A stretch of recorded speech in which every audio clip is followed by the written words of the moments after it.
Part 2, Lowe Hamil Rising Era. Right, so where does a new football club actually begin? Not with the first match, not really. It begins in somebody's front room, or somebody's pub, or a conversation at the end of a working day when a few men decide they are going to do something about it. It begins with the decision to try. And in Leek in 1946, that decision had already been made. The club existed. The name was Leek Lowe Hamil. Now it just had to prove it was worth existing. That is not a small thing.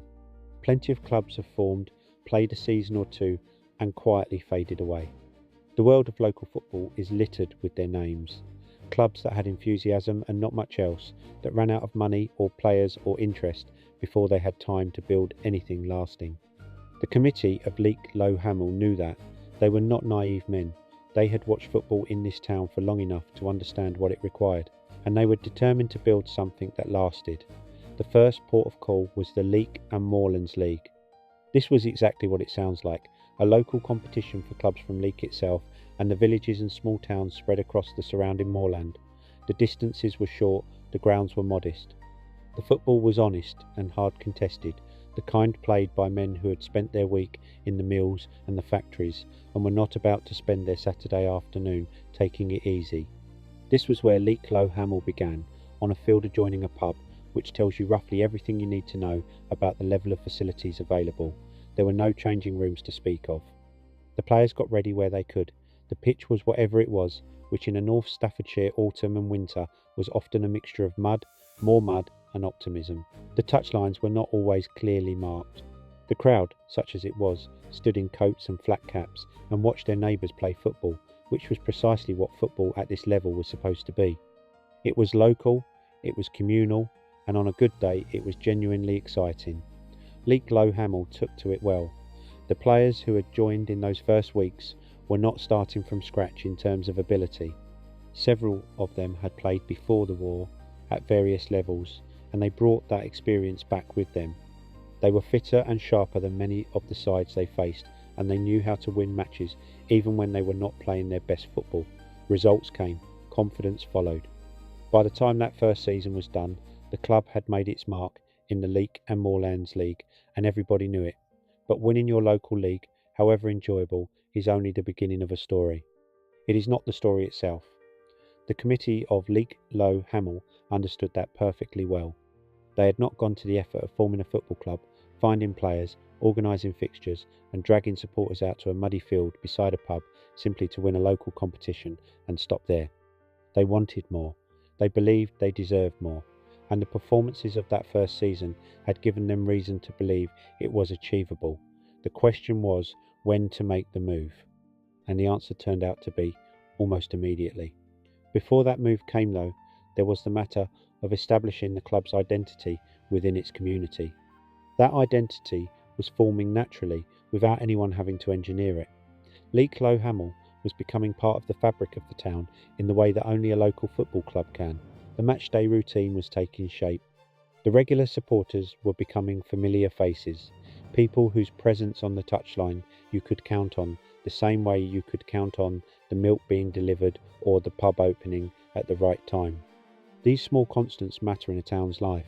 They give the week a shape. Fundraising was part of it too. The club had no money to spare and plenty of things to spend it on. Supporters clubs were formed, social evenings organised, collections taken. The people who cared about Leek Lowe Hamil contributed what they could, which was rarely very much individually, but added up to something meaningful collectively. This was how non-league clubs survived in the post-war years, not through wealthy benefactors or commercial sponsorship, but through the accumulated small efforts of hundreds of ordinary people who believed the club was worth keeping alive. That belief was the most important thing the club possessed in those early years.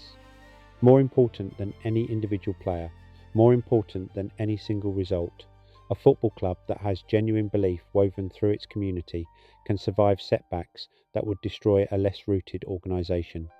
It can lose players to injury or departure and find others to replace them. It can have a difficult season and not collapse under the weight of it. The belief sustains it through the hard times and amplifies the good ones. Leek Lowe Hamil had that belief from the beginning, and it deepened with every passing season. Leek Lowe Hamil chose the water. In 1947, the club stepped up to the Staffordshire County League. This was a meaningful jump. The Staffordshire County League drew clubs from across the county, from the potteries towns to the south, from the market towns and mining communities in between, from places that had been playing organised football for decades and had the cup runs and the title medals to prove it. Walking into that competition as a year-old club from North Staffordshire took a certain amount of nerve. Some of the clubs they would face had histories stretching back to the Victorian era. Some had grounds and facilities that made Hamil Park look basic by comparison. None of that was going to stop Leek Lowe Hamil from competing with them on equal terms. The first season in the Staffordshire County League was a learning one, as first seasons at a higher level tend to be. The club competed well, found out where their level actually was, won enough matches to feel they belonged there, and absorbed the lessons that a step up always teaches. There is no shame in that. The important thing is that you learn quickly, that you take the information the harder competition is giving you and use it to improve. Leek Lowe Hamil did exactly that. Their second season in the Staffordshire County League brought a runners-up finish. That was progress. Real, measurable progress. The club that had arrived in the competition as a relative unknown was now one of its top sides. The players were sharper, the organisation was tighter. The understanding between teammates, the kind that only comes from playing together through difficulty as well as success, was deepening with every passing month. Around this time, something else happened that would matter enormously to the club's long-term story. In 1948, the committee made the decision to purchase a ground of their own. What was then called Hamil Park, on the outskirts of Leek, was acquired for £1,250. That is not a great deal of money, even by the standards of 1948, but for a 2-year-old non-league club it was a serious commitment. It said, in the clearest possible terms, that this club was here to stay. Having a ground of your own changes everything. It gives the club an address, a home, a physical stake in the place. It gives supporters somewhere to think of as theirs, somewhere they return to week after week until it becomes part of the rhythm of their lives. It gives players somewhere to feel they are playing for something fixed and real, not just borrowing a field for the afternoon. Hamil Park was not much to look at in those early years. The changing rooms that would eventually be built there did not exist yet, which meant the players were still making their way to a nearby pub to get changed before matches, but the land was theirs, and that mattered more than any facility.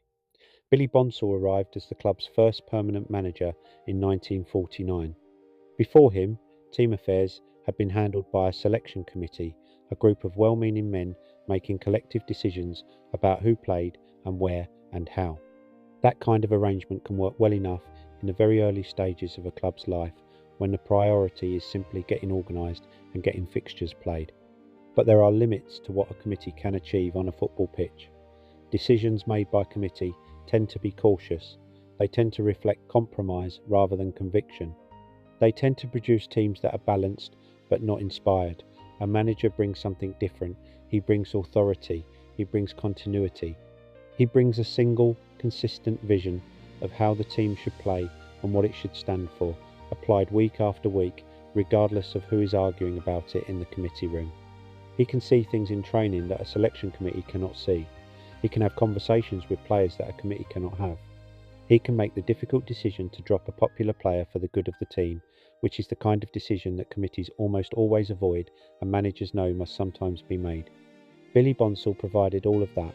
He was the right man at the right moment, and the club he inherited was ready to be shaped by somebody who knew exactly what he wanted from it. He would stay until 1954, and the best years of his tenure arrived almost immediately after he took charge, because in 1949 to 50, something extraordinary happened. Leek Lowe Hamil played the entire Staffordshire County League season without losing a match. Every single fixture, home and away, from the first whistle of the campaign to the last, they went unbeaten. They won the championship, and they won it with a record that has never been equalled in the history of the competition. Not before, and not since. To this day, Leek Town remain the only club to have won the Staffordshire County League title without losing a single game. Read that again, because it deserves the attention. In the entirety of the league's history, across all the seasons it has been played, across all the clubs that have competed in it, and all the talented squads that have come and gone, only one club has ever gone through a complete campaign unbeaten and won the championship. That club played in blue and had Leek written on their shirts.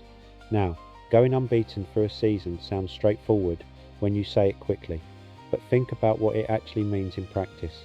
A football season is long and various and frequently unkind. There are Tuesday nights in November when the pitch is half frozen and the travelling side are desperate and the referee seems to be watching a different match from everyone else.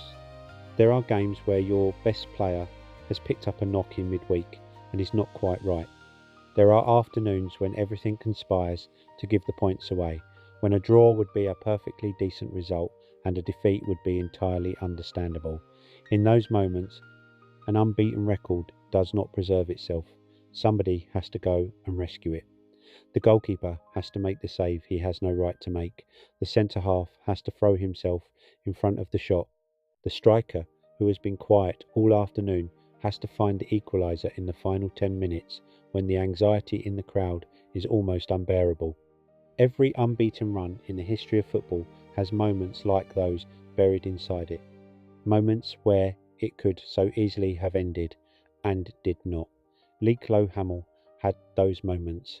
Every team that goes a full season unbeaten does, and they came through them every single time through an entire season. That speaks to a quality in the squad that goes beyond individual ability. It speaks to character, to collective organisation, to the kind of refusal to lose that is very difficult to manufacture and very easy to admire. Under Bonsal's management, this group of working men from Leek had become, for one remarkable season, a team in the fullest and deepest sense of that word. The celebrations in the town when the title was confirmed had an edge of disbelief to them. Not because anybody doubted the players, but because what they had done was so unusual, so clean and complete, that it seemed almost too good to be true. Football does not usually give you perfect seasons. It gives you near misses and hard luck stories, and late equalisers conceded and penalty shootouts lost. This season had been different. This season had been as close to perfect as makes no difference. So who were these men? They were, in the main, exactly what you would expect from a football club in a small North Staffordshire town in 1949. Workers from the silk mills that dominated Leek's economy. Men from the engineering trades, the craft workshops, the small businesses that lined the town's streets. Men who had grown up here, who had kicked a ball around the parks and back streets as boys, who had gone away to war and come back to find that football was still there, waiting for them exactly where they had left it. They were not professional athletes. They trained in the evenings after their shifts ended, if they trained formally at all. They were paid very little, and some were paid nothing at all. They played because they loved it, and because representing their club meant representing their town, and that was not something any of them took lightly. When they pulled on the blue shirt of Leek Lowe Hamil, they were not just playing a football match, they were carrying something with them. The supporters who watched them felt that connection personally and directly. These were not distant figures in expensive kit, seen only through a fence and read about in newspapers. They were the men you saw in the queue at the chip shop on a Friday evening. They were the bloke who worked 2 floors up at the mill. They were your neighbour's son who had always had a touch. When they ran out on a Saturday afternoon, they carried the town with them in a way that no assembled squad of strangers ever could. The bond between club and community in those early years was about as tight as it gets, because they were, quite literally, the same people. The seasons that followed the championship were not anticlimactic. That is worth saying, because it would have been easy for them to be. When a club achieves something as complete and impressive as an unbeaten title win, there is always the risk that what follows feels like a step backward, simply because it cannot match the height of what came before. The 1950-51 season was not a second unbeaten campaign. It did not need to be. The club maintained their position as one of the leading forces in the Staffordshire County League, competing consistently at the top end of the table, continuing to develop the depth of squad and the strength of playing habits that had produced the championship. New players were integrated without disrupting what was already there. Younger men who had grown up watching the club were now earning the chance to represent it, coming into a dressing room that had a clear culture and a clear standard, and rising to meet both. The club did not rely on a single generation. It was becoming something more durable than that. By the early 1950s, the question was where to go next. The club had taken the Staffordshire County League as far as it could take them. They were too good for it. That is the simplest way to put it. When a club has won the championship unbeaten and continues to be among the strongest sides in the competition year after year, it has outgrown its surroundings. Staying put does not help the club. It does not help the players, who need better opposition to keep developing, and it does not help the supporters, whose appetite for something more meaningful cannot be satisfied by a competition the club has already mastered. The Manchester League was the answer they kept coming back to. This was a different proposition entirely from anything Leek Lowe Hamil had previously encountered. The Manchester League operated in the orbit of one of England's great footballing cities, drawing clubs from Greater Manchester, East Cheshire and the surrounding region.